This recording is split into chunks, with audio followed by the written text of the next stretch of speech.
Hello students, Krishna Institute of Law में आपका स्वागत है। सब्जेक्ट हमारा लीगल हिस्ट्री और टॉपिक हमारा लॉर्ड विलियम बेंटिंग के न्यायिक सुधार।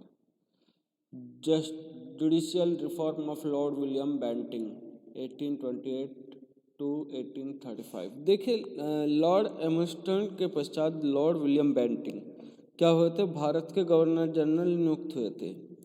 किसके पश्चात हुए थे? लॉर्ड एम्स्टर्न के पश्चात लॉर्ड विलियम बेंटिंग भारत के गवर्नर जनरल नियुक्त हुए और उन्होंने जुलाई 1828 से लेकर और मार्च 1835 के अपने कार्यकाल में न्याय व्यवस्था में महत्वपूर्ण सुधार किए।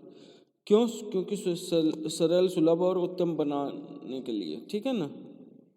तो चलिए देखते हैं कि लॉर्ड विलियम बेंटिंग के सुधार की आवश्यकता क्यों पड़ी। ठीक है ना, क्या कारण था? तो कारण ये था कि सस्ता और शीघ्र न्याय न मिलना। सबसे पहले अपील के प्रांतीय न्यायालय तथा सर्किट कोर्ट न्यायालय में जो है सस्ता तथा शीघ्र न्याय उपलब्ध नहीं करा पा रहे थे, पहला कारण। तो इसमें सुधार की आवश्यकता पड़ी। फिर है मुकदमों के ढेर लगे हुए थे, अपराध संबंधी मुकदमों के ढेर लगे हुए थे और उनका जो निस्तारण नहीं हो पा रहा था, मुकदमों का जो है ना निस्तारण नहीं हो पा रहा था। फिर है भारतीय जीवन से न्यायाधीश का अनभिज्ञ होना।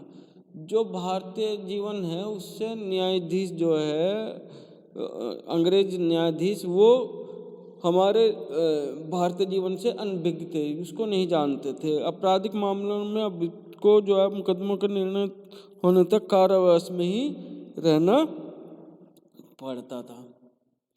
फिर है प्रेसिडेंसी में अपील की एक अदालत होना। केवल प्रेसिडेंसी जो बंगाल में थी, प्रेसिडेंसी में अपील करने की केवल एक ही अदालत थी। फलस्वरूप वादियों की काफ़ी परेशानी होती थी इसलिए। ठीक है ना। फिर है न्यायाधीशों का जनता के संपर्क में न आना। जो न्यायाधीश थे वो जनता से डायरेक्ट संपर्क में नहीं आ पाते थे। न्यायालयों के न्यायाधीशों को जनता के संपर्क में आने का अवसर प्राप्त ही नहीं होता था उस समय पर। तो ये भी कारण थे कि इसमें सुधार की आवश्यकता पड़ी। फिर है लॉर्ड विलियम बेंटिंग के दीवानी न्याय प्रशासन संबंधी क्या क्या सुधार हुए। Bentinck reform on Lord William Bentinck reform on the administration of civil justice. Number 1 था इलाहाबाद में सदर दीवानी अदालत स्थापित करना। जो इलाहाबाद में सदर दीवानी अदालत की स्थापित की गई। कब?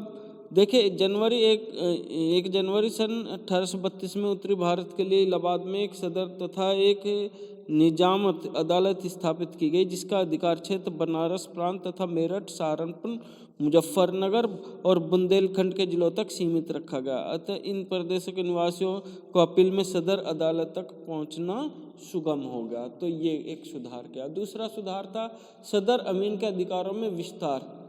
जो सदर अमीन के क्या थे अधिकार थे, उनमें विस्तार किया गया था और वह 1000 रुपये तक के चल तथा चल संपत्तियों के मामले निपटा सकता था। सदर अमीनों की संख्या गवर्नर जनरल द्वारा नियुक्त की जाती थी। ठीक है ना। फिर है आपका न्याय प्रशासन में भारतीयों का अधिकाधिक समावेश। जो न्याय प्रशासन था उसमें जो है ना क्या करते थे, अदालत में लंबित वादों की संख्या को कम करने के उद्देश्य से न्याय प्रशासन में भारतीयों का अधिकाधिक समावेश किया जाने लगा, ताकि उसका विश्वास से संपादित किया जा सके। इसी उद्देश्य से मुंशियों का अधिकार में वृद्धि की गई। जो मुंशी के अधिकारों में जो अधिकार शक्ति में उसमें क्या किया गया, बढ़ाया गया और अब ये 300 रुपये तक के चल अथवा अचल संपत्ति के वाद निपटा सकते थे। ठीक है ना। फिर आपका जो है ना चौथा था प्रिंसिपल सदर अमीन की नियुक्ति। देखिए,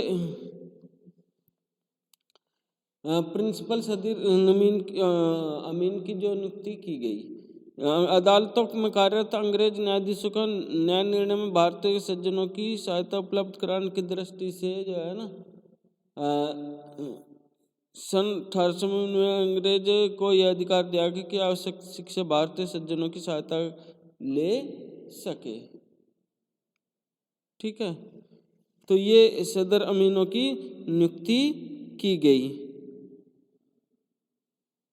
फिर आपका है रजिस्ट्रारों के न्याय अधिकार समाप्त, जो रजिस्ट्रार थे उनके जो जितने भी न्यायिक अधिकार थे उनको क्या कर दिया गया, समाप्त कर दिया गया, जितने भी रजिस्ट्रार थे उन। फिर एक भारतीय सज्जनों की सहायता प्राप्त करना। देखिए जितने भी भारतीय सज्जन थे उनकी जो है क्या करी गई, उनकी सहायता ली गई, जिससे कि न्याय को सुगम और सही बनाया जा सके, यानी कि सस्ता और जल्दी उपलब्ध हो सके। कलेक्टर के न्याय के सभी न्यायिक अधिकार समाप्त कर दिए गए, जितने भी कलेक्टर थे उनके क्या कर दिए गए, न्यायिक अधिकार समाप्त कर दिए गए थे। कॉर्नवालिस ने अपनी योजना के द्वारा जो है कलेक्टरों के सभी न्यायिक अधिकार समाप्त कर दिए थे तथा उसका कार्य केवल राजस्व वसूली तक ही सीमित रखा था। राजस्व से संबंधित मामलों को जिला दीवानी अदालत के न्यायाधीश द्वारा ही निपटाया जाता था। Thank you.